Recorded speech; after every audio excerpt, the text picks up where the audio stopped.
Be ready. 5 seconds. Start. We speak of freedom and of democracy, but these words today do not mean just what they meant some years ago. For instance, when the word democracy first came into being, it did not mean that everybody has the right. It meant that there were a few privileged people who had the right and the vast majority of people who did not.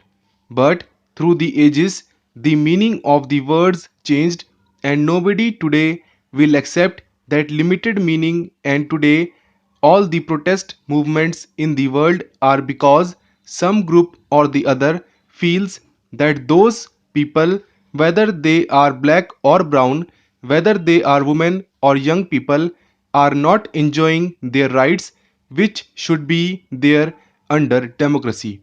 This is why these protest movements begin and gather strength. So, in India, we are trying to evolve a way in which we can change the society so that little by little those who have been underprivileged through the ages are able to be equal citizens.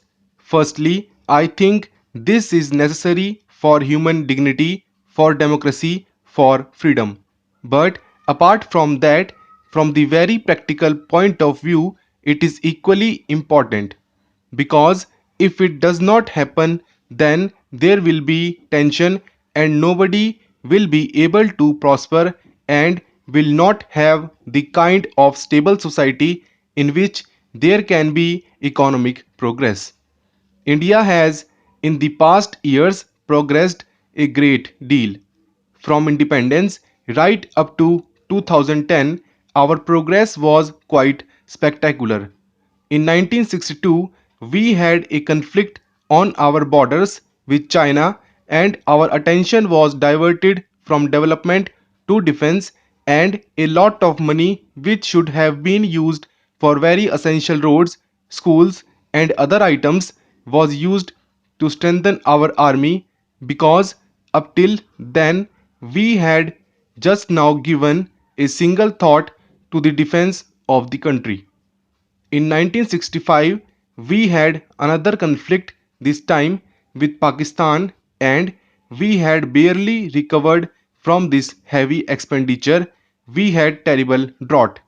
For 3 years it hardly rained, and suddenly we were faced with near famine conditions.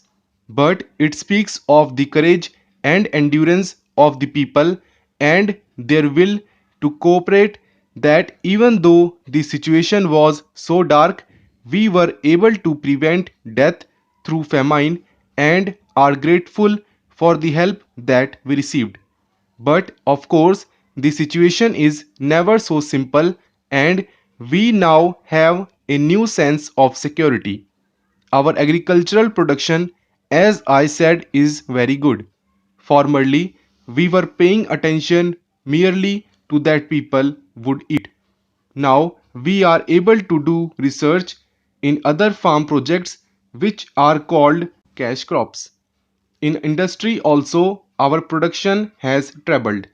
The number of children going to school is now very much greater, about 180 million. Our experience has been that every problem solved means a set of new problems, sometimes the same in different shape and sometimes quite different one. Now, because education has expanded and industry has not kept pace, we have a very serious problem of what we call the educated unemployed young people with degree and not enough jobs for them. Some of the fault is of our education because it is of such a general nature that our young people are not really prepared to face the challenges of the contemporary world. And also, most of them would like to have a secure job, whereas gradually they must be much more resourceful, take initiative, and try to find, make opportunities and openings for themselves. Today, we sometimes have many areas where there is shortage of teachers, of doctors, and even of engineers, and at the same time, there are engineers, doctors, and teachers who are unemployed because many of our young people do not want to go to the villages or to the mountains or to the forest areas.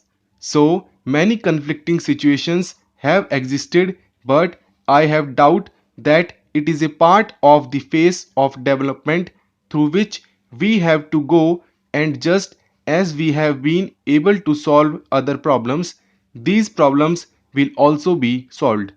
So far as employment is concerned, we have what we call crash programs, that is, we give top priority to certain schemes. They are not going to employ everybody, but even if it makes a small dent in the number of unemployed, we feel something has been achieved. So, India is going ahead in every direction. Our last elections have given country a new sense of unity, a new sense of cohesion, and a new direction. What was extraordinary about these elections was not that a political party won a big majority, but that the ordinary people, people who had never bothered about politics, people who had not voted some time in earlier elections, took this as their campaign. We had many young people who worked all day in factory or in office or somewhere else, and who gave us their might.